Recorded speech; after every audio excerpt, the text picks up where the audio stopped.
Here is an immune booster juice shot.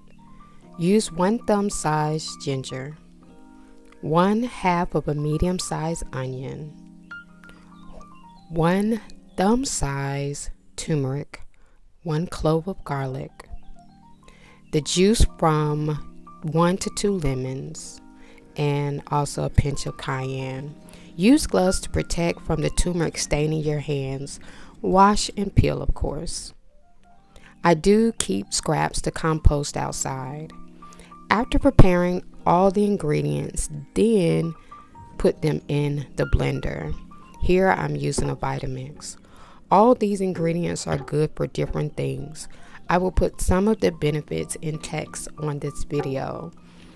But this recipe is good for anti-inflammatory issues, removes toxins from the respiratory system, as well as boosts the immune system.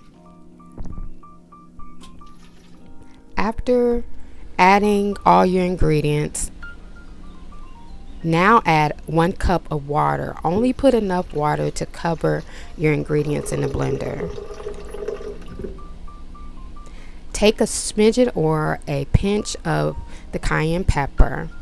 I didn't sweeten this recipe, but you can use honey, pineapple juice, or orange juice.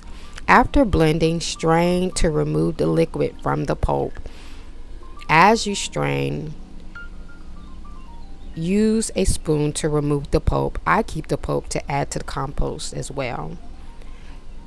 Now pour in a glass jar. Take a cup in the morning and 1 cup before going to bed. Add enough water to fill it up at the top. And enjoy.